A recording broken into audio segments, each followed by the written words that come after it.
ଯେମିତି ପାଚି ଯାଇଥିବା ଫଳ ତଳେ ପଡ଼ିବା ଛଡ଼ା ଅନ୍ୟ କିଛି ଭୟ ନଥାଏ, ଠିକ୍ ସେମିତି ଜନ୍ମ ନେଇଥିବା ମନୁଷ୍ୟର ମୃତ୍ୟୁ ଛଡ଼ା ଅନ୍ୟ କିଛି ଭୟ ନଥାଏ।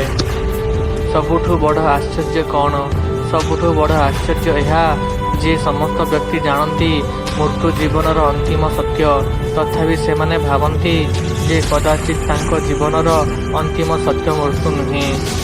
ସମ୍ପର୍କରେ ଯେତେ ମନମାଳିନ୍ୟ ହେଲେ ମଧ୍ୟ ସମ୍ପର୍କ କାଟିବା ଅନୁଚିତ, କାରଣ ଯେତେବେଳେ ଆମର ଆଙ୍ଗୁଳିରେ ନଖ ବଢ଼ିଥାଏ ଆମେ ନଖକୁ ହିଁ କାଟିଥାଉ, କିନ୍ତୁ ଆଙ୍ଗୁଳିକୁ ନୁହେଁ। ଭଗବାନ ଯେତେବେଳେ ମଣିଷକୁ ଜନ୍ମ ଦେଇଥାନ୍ତି ସେତେବେଳେ ତା ଭାଗ୍ୟକୁ ଶାସ୍ତି ଦେଇଥାନ୍ତି। ଜାଣିଶୁଣି ଭାଗ୍ୟକୁ ହତାଦର କଲେ ପରେ ଯେତେ ଲୁହ ଗଡ଼ାଇଲେ ବି ସେ ଆଉ ଫେରେନି। ନିଜର ଅନିଷ୍ଟ କରୁଥିବା ବ୍ୟକ୍ତିକୁ ସଦାସର୍ବଦା ସ୍ନେହ, ପ୍ରେମ ଓ ଆଦର ଦେଇ ଆପଣାର କରିପାରିଲେ ତା ହୃଦୟରେ ଥିବା ତୁମ ପ୍ରତି ଚିନ୍ତାଧାରା କ୍ରମଶଃ ଲୋପ ପାଇଯିବ। ସର୍ବଶେଷରେ ସେ ଆପଣଙ୍କ ଶତ୍ରୁ ପରିବର୍ତ୍ତେ ମିତ୍ର ହୋଇ ରହିବ।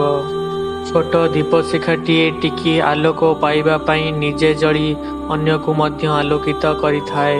ଠିକ୍ ସେହିପରି ଆମେ ମଧ୍ୟ ନିଜର କାର୍ଯ୍ୟ କରିବା ସଙ୍ଗେ ସଙ୍ଗେ ସମାଜର କିଛି ମଙ୍ଗଳ ସାଧନ କରିବା ଉଚିତ।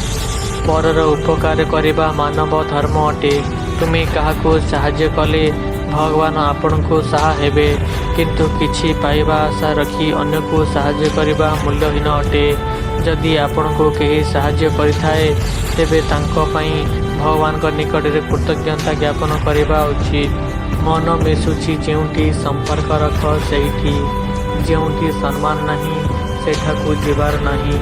ଯିଏ ଶୁଣୁନାହିଁ ତାକୁ ବୁଝାଅ ନାହିଁ। ଯାହା ହଜମ ହେଉନି ତାହା ଖାଇବାର ନାହିଁ। ଯିଏ ସତ କଥାରେ ବି ରାଗେ ତାକୁ ବୁଝାଅ ନାହିଁ। ଜୀବନରେ ଦୁଃଖ ଆସିଲେ ଡରିବାର ନାହିଁ।